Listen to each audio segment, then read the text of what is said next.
It's been kind of close to 7 years of engagement with many of you, starting with the first cohort, and with the last cohort at least a couple of years. And it may be a good time now when we are formally trying to conclude this program and moving to next phase of our engagement. So it's a good to look back what we have gone through for a period of past 7 years.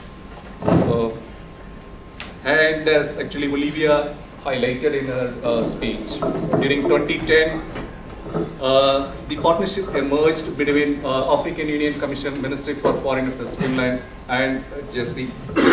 And that's the time we just started putting together that how we can actually create a program to build a critical mass of knowledge society leaders for knowledge society advancement in African continent. So that led to so the three areas in which we can actually broadly focus to. One, we are focusing on mid and senior level government leaders, wherein they will not find a full-time to come for a formal course. So we decided to make this course as more of a blended learning model. And we don't want to restrict only a pure online course per se. We have seen that the kind of effectiveness of only pure online courses at that point of time, the MOOC was kind of emerging state. So we don't want to really try out that kind of model in our program. So we want to make it as a truly a blended learning model where the face-to-face engagement plus online course kind of model. And the program focused to give, like Dr. Moston mentioned, that how we can give the commanding understanding, some of those, the future thinking and the leadership, and the policy coherence dimension for the policy maker and policy implementers to build the knowledge-based society in their country and region and the continent. And with the three key pillars, the education, science, technology, innovation, and the ICT. So that's the core focus. Broadly, we focused on that with the objective to build a knowledge society advancement across the continent, though we could only connect or touch, deliver the program only 16 African countries. But through the African Union Commission, so this program is taken through a strong advocacy to look at how the remaining countries, total 54 countries, could be connected. And that's the connection we are trying to make in the future. And then the blended learning model, and then that today afternoon my colleague Tariq is going to explain how this alumni of the trained leaders contributing significantly to the peer learning model and knowledge exchange, knowledge creation. And that's the segment of the ministries. Broadly around 10 ministries participated in this program. And three key pillars where we have given highest priorities: the ministries of education, ministries of ICT, and science, technology, innovation. So those three ministries form bulk of the participation. And then the remaining ministries include planning, finance, commerce, and trade, plus universities, research institutions. And that's the core benefits, what we feel, I did at that point of time, back to future, like Paddy mentioned. So these were the key driving factors we wanted to deliver as actually made of the program. The participants should feel that there is a strong career advancement after going through this course. And there is the 21st century learning skills for that, the knowledge society advancement, and they're connected through the strong alumni network within the country, region, and the continent. So that we have created, so that beautiful network platform is available now. And then, so this is another area where when we conceptualize the program, it was more of a professional development certificate per se. And when we realized that this quality of course modules, we approached multiple universities and we got initially the postgrad level accreditation, and also later on with the level of continuing with that postgrad level to the top of master's program with the University of Mauritius, where our colleague Dr. Mohammed Santali is going to outline this afternoon. And the future thinking tools and the range of the project management tools, and then more importantly the 360-degree leadership process, feedback, coaching, and mentoring, taking the leader in a very systematically towards the future. And so that's one of the key differentiator we brought in, combined with this pillar-based learning. And this set of 6 modules we delivered starting with the Leadership for Knowledge Society, new strategies for science, technology, innovation, and the telecommunications, the role of ICT in different spaces, education, agriculture, health, e-governance, and all these sectors. Then what kind of, for the 21st century, learning skill education for knowledge age we need to capture, putting together policy coherence for a knowledge society advancement. And it was like 8 months of part-time blended learning model and 3 workshops we did at the beginning, orientation workshop, and the mid, after 3 modules we connected back to do a midterm workshop. At the final workshop we brought them together to certify. And here is the area where Jesse and African Union Commission jointly certified at the end of the course, where all of you have got that certificate, and kept this Dublin City University as an optional. Out of 497 leaders trained, 310 of them have opted and got the Dublin City University postgrad diploma certificate. And the top of master's program, those who got the DCU grad diploma, and the University of Mauritius opened up to go on to further the top of master's program. The first batch of 37 of them got a master's program, and now currently the next batch is in progress. And that's the multiple university who are a period of time accredited and partnered. We started with Dublin City University, then University of Mauritius, now with St. Mary's University, Ethiopia. So we are also looking at more of the wider access model of course delivery to make this course available beyond the 16 countries, making it available for a whole continent. That's one of the area where we are also looking at more of sustainability dimension, which Paddy is going to talk about this afternoon. That's one of the big guys, and probably you can see you around here. This was like a few years ago.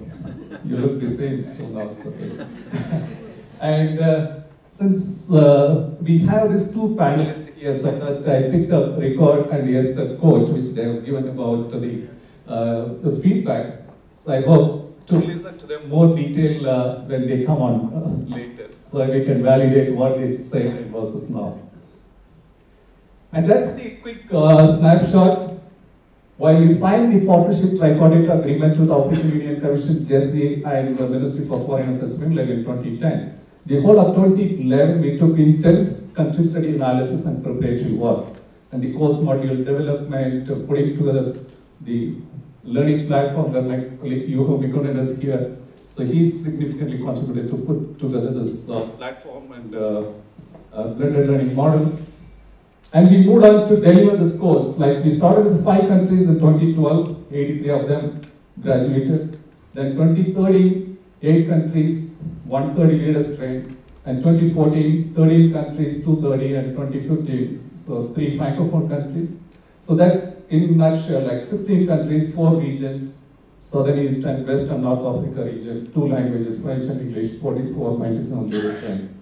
That's a bit of split in terms of, since we are based at Kenya, so, and so we have trained like 74 alumni here. So we also had one participant from Ministry for Foreign Affairs, Mati, participated, and he also got the certificate.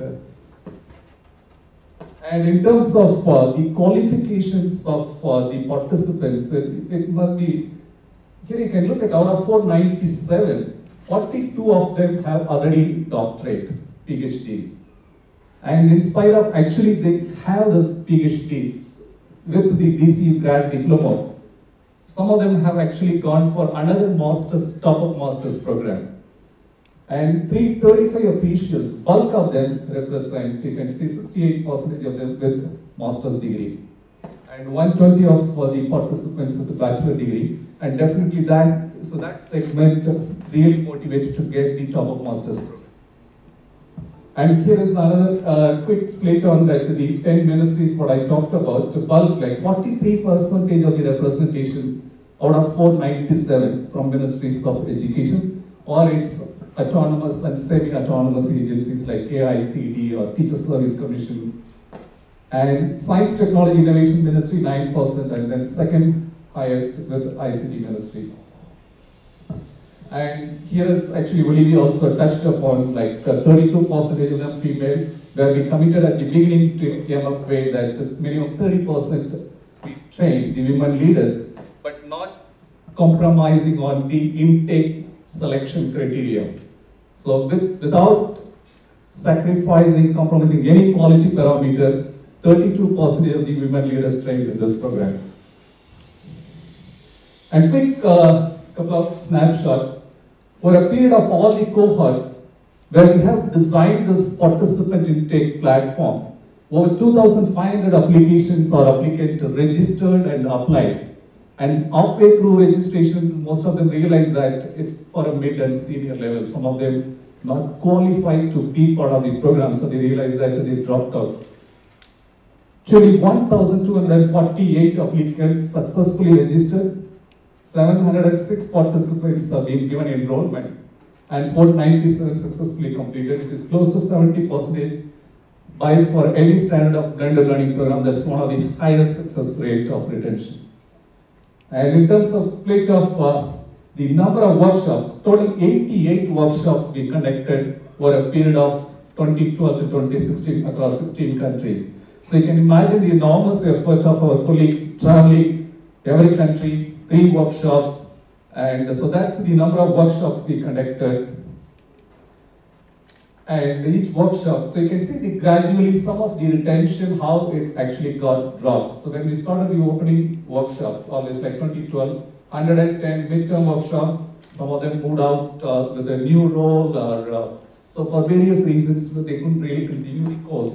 So that's the final workshop participants. So in a nutshell, 1,690 participants from the orientation workshop to the final workshops they participated. And one of the key thing in this program is that we kept this learning platform as latest, as relevant as possible. And we don't want any of those platforms to be obsolete. So while we developed initially the platform, every cohort got we delivered, so we upgraded the version. So overall, around 18 times either we developed, enhanced, plugged in add-ons, and so what we have is the state-of-art, the latest learning platform which can compete any learning platform in the world. So that's the total number of 106 knowledge pillar reports developed over a period of time. So that's a significant contribution for a knowledge society advancement in the continent. Each country, different groups worked on different pillars and brought together to contribute for a knowledge society advancement within the country and the continent. So that 106 knowledge-based reports are a significant contribution from the program to country and the continent. And so here's the list of countries. Maybe you can figure it out which flag belongs to your country. So the 16 countries plus African Union Commission in a nutshell. So that's the 497 leaders.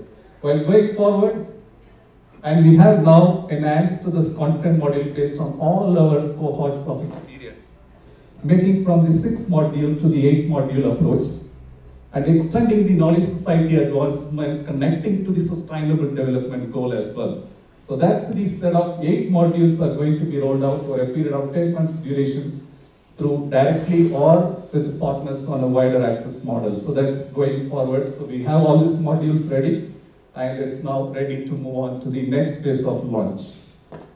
And the Connection and Leadership Network, we formally launched this Leadership Network 9th June last year, and that is going to be explained further by my colleague Tariq later. And we are also looking at the multiple bespoke model of how we can actually leverage some of the learnings and the modules and the phenomenal wealth of knowledge we created in the program to make it available for multiple sectors. It could be agriculture or green energy or health or any kind of capacity building. So we have a base platform, and some of the existing content module could be used, and then we can leverage that knowledge to put it together to any requirement of knowledge society development or leadership development. So that's a quick recap of what we have gone through from 2010 till now. So,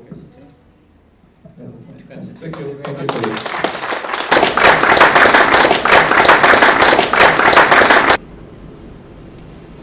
I'm to report on the impact assessment of the African Leadership for Knowledge Society program. So, first, to report on the impact assessment, perhaps I should give a tiny bit of background. What was the needs assessment? what was it addressing? And I think it's interesting in terms of your presentation, Dr. Mustard. We did a needs assessment, and there were 4 levers that we were looking at. 1, understanding and innovation of the ecosystem, of the knowledge society ecosystem. 2, build leadership capacity to transform policy into operational models. I think so far so good. I think the 3rd one is interesting, and the 4th one, which was facilitate capacity for decision making that's future oriented and that moves away from past ways of doing things. And I was thinking as you were presenting, Dr. Mustard, were we ahead of our time? Did we understand even that space between past or future? And what were we, Patty has talked about the conceptualization. It was a very, how would you say, ambitious program, to say the least, based on those needs. And the last one, give leaders room to innovate.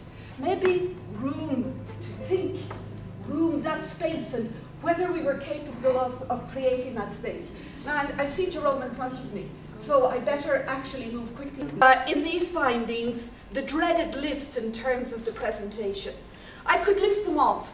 Relevance, course new and different expectations, lessons applicable to work areas, etc., etc. But from those interviews and those Skype calls, I think that some of the qualitative data say so much more. So for example, you see here a participant from Mauritius. What I learned was the kind of reflection we had to do from tools like the Leadership Journal. And look at this reflection from the participant in Kenya. For me, the issue of education across borders, it was also the issue of innovative ways of delivering education in terms of the platform and in terms of the interaction with other people. I think that this is interesting, colleagues, because we are looking at a platform, we're looking at a new space for thinking. And by the way, it is a contested space. We have all of the SDGs and all of the focus on universal access and inclusive access and millions learning and what these platforms can do. But it's also important to look at what they have done in terms of this leadership and what was important in terms of leadership development around thinking of new ideas and skills and attitude. The biggest focus of change, if you see it here, is jumping out in terms of attitude. Attitude around what? So you have improvement of understanding of the innovation system. And again, this is very technical. Did participants understand the innovation system better? What actually came out of that first level of learning? And I think it's interesting to look at. I learned that I am an expert in my area, but I had the multidisciplinary opportunity to work with experts in other areas. And then looking at or developing my skills to make high impact decisions in a situation of few resources. The participant in Mauritius, the director had previously been on the course, and then he put all of us on the course. And so you see something rippling through these 5 years that Senthil was talking about. Influencing, leaders influencing the next generation of leaders. Productivity. And again, I think what's interesting is what you were saying. We could lift the productivity and new importance of the appreciation of teamwork. But look at what the participant in Kenya said. In making use of every person in the team, distributed cognition, the complexity, the opportunities, the resources we have here in terms of team cognition. You have the youngest, most dynamic population in the world in Africa. And think about the resource that is there. I think that they're very interesting, because when we think of the word transform, we're almost thinking of, oh, there is a fantastic change. There is a tools and the opportunities they create for us to think differently in our normal work. And on from their behavior, we use tools like 360. We got our effect in terms of a large positive change and a focus on change leadership. But I like this comment from a participant in Kenya. Again, we can list and list and list. But look at the language that they are using, colleagues. Saying things like, the course gave me the handle to talk and persuade various leaders to accept and take the program. To talk, to persuade. It was my idea that I generated with my boss, getting them to buy into the ideas. So the results. And we always look for results. Colleagues, this program generated results that we can't even necessarily enumerate here. There were results at every level. For example, at the organizational level, you reported back e-learning, innovations, national identity systems, online registration, etc., etc., etc. Or a few, by the way. There are countless numbers. Upward mobility. After this course, it turned out to be what opened my horizons in terms of leadership. I was selected to supervise the e-education program, but I think that this one, coming from a participant in Mauritius, that mindset, can we move it? Can we shift it? Bureaucracy, slow innovation, even with high-level buy-in. What is it? Why? There's a number of conclusions there, colleagues. I have to race through them. At a micro level, there's an interesting one. As we go into this kind of multi-country, multi-dimensional platforms for exchanging ideas and so on, there's an assumption. Dr. Mustard, you were talking about cars change and this changes and we don't need, or we do need. There's an assumption we don't need good educators. We'll be talking about education and so on anymore. But actually, maybe in terms of the cognitive complexity, actually this is what you need even more.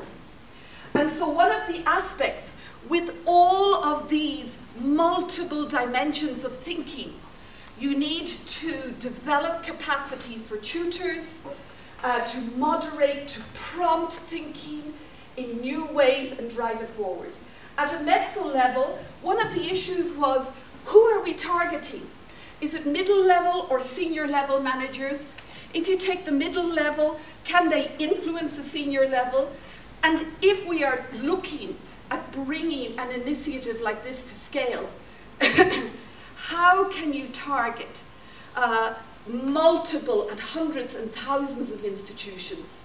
So the target, provide, but one of the things that came across at all feedback is provide participants with greater opportunities to implement these ideas. You heard Santil. He said we have, what, 106 research reports, projects and so on. They're sitting there. They're on a shelf, whether they're virtual, it's a virtual shelf or an actual shelf. What is the point of it? Where does that knowledge turn into wisdom? How can it be applied? So again, at macro level, focus on the implementation and how to see a project through from inception until completion. And finally, in terms of the future, I'm skipping through, just honing in on a few of the main points. The overall ideas that came out of the impact assessment is to pay more attention on fostering and building partnerships like what we have built in ALICT. Fostering network events like this one, once or twice a year, but more specifically, if all of these ideas are coming through, run specific projects through the network. and also seed funding alumni proposals to take them from the shelf and to implement them and develop them going forward, to see actually which of these ideas would have merit. Thank you.